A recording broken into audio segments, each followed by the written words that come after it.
morning. Today is August 11th, and this is The View with Catherine Chang. Today's topic is Taiwan and Trump. Kristen Whitten, former U.S. State Department advisor, recently published an article in Domino Theory titled How Taiwan Lost Trump. He criticized Taiwan's president and vice president's policy toward the United States. However, I think his claims are factually inaccurate and misleading. Why? Here are some points. A. Whitten claimed that Taiwan President Lai failed to call and congratulate President Trump upon his 2024 election victory, noting that former President Tsai had spoken to Trump by phone in 2016. But the reality is that President Lai sent a congratulatory card to President Trump through former White House National Security Advisor Robert O'Brien, and that is a gesture entirely in line with diplomatic practice. B. Whitten accused Vice President Shelby Kim of preferring ties with Democrats while neglecting Republicans, even branding her as part of the globalist left in Washington. But that is not true. Taiwan-U.S. relations are rock solid, and Taiwan enjoys bipartisan support in the United States. C. Whitten also criticized Taiwan's defense budget for being far lower than Israel's, suggesting it should be raised up to 10% of GDP. I think this claim is absurd, and Taiwan already spends around 3% of its GDP on defense, compared to Japan, which spends less than 2% of its GDP.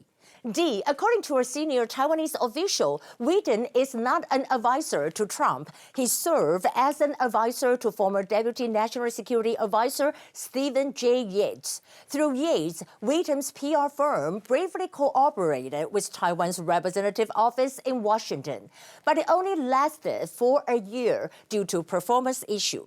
Perhaps this is why Whitten harbors resentment toward Taiwan. In addition, Taiwanese cybersecurity experts observed that after Whitten's article was published, certain social media pages experienced an unusual surge in shares and reposts.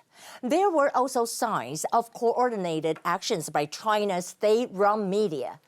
I found Whitten's article deeply unsettling, not only for its inaccurate descriptions, but also for its biting emotional tone. Maybe it was because Whitten's DC International Advisory Company failed to secure a Taiwan contract. Whitten asked, how Taiwan lost Trump?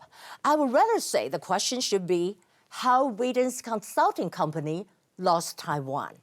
Here are the top stories. First, I want to talk about U.S. President Donald Trump imposing 100% tariffs on all imported chips.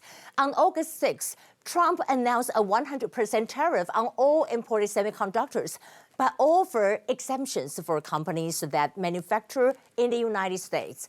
We know that President Trump said, we will be putting a tariff of approximately 100% on chips and semiconductors, but if you are building in the United States of America, there's no charge. Fortunately, TSMC is exempt from the tariff, having established a plant in the United States. Meanwhile, despite Trump allowing NVIDIA's H20 chips export to China, recent reports have alleged Chinese backdoors for enabling illegal chips access. However, NVIDIA denied these accusations. The Financial Times also reported that both NVIDIA and AMD will be required to give 50% of their profits from their Chinese exports to the White House. AMD has not made any comments so far, and NVIDIA neither confirmed nor denied the deal, but said it will follow the United States government's rule for doing business overseas. On the other hand, 67 Chinese military aircrafts and vessels were detected around Taiwan. On August 8, a total of 57 Chinese aircrafts and 10 vessels were detected near Taiwan Strait, and marking the largest scale of military presence in recent months.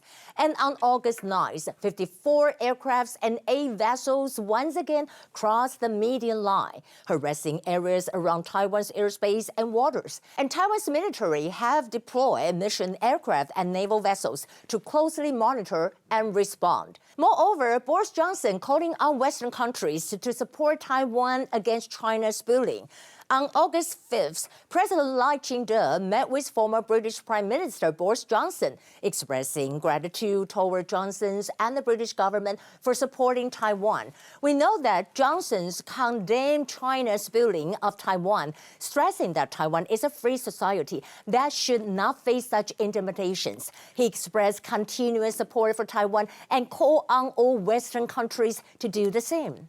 In addition, Pompeo urges the United States to recognize Taiwan and saying strategic ambiguity fuels Beijing's aggression. Former U.S. Secretary of State Mike Pompeo called on the United States government on August 9th to diplomatically recognize Taiwan and call for Washington's Taiwan policy to shift toward strategic clarity. Pompeo stressed that weakness invites aggression, and Americans' ambiguity toward Taiwan has only encouraged Beijing's ambitious to invade Taiwan. In the end, I want to share with you that Taiwanese free diver sets world record but lost medal to a red card. On August 10th, a Taiwanese free diver, Jane Chen, showcased remarkable endurance and determination in the men's dynamic no-fins final at the World Games in Chengdu. Well, actually, he stayed underwater for a world record 4 minutes while swimming 224 meters on one single breath. However, he was shown a red card after servicing without fully complying with competition rules, leaving him without a medal. According to the rules, the contestants must remove their mask equipment and tell the judges, "I'm okay," or with a hand sign within 15 seconds. Otherwise, he or she will get a red card. What a pity. Go fight for it again. Well, that would be the view for today. I'm Catherine Chang from Taipei. Today is Monday. I hope you all have a nice Monday, and I'll see you again.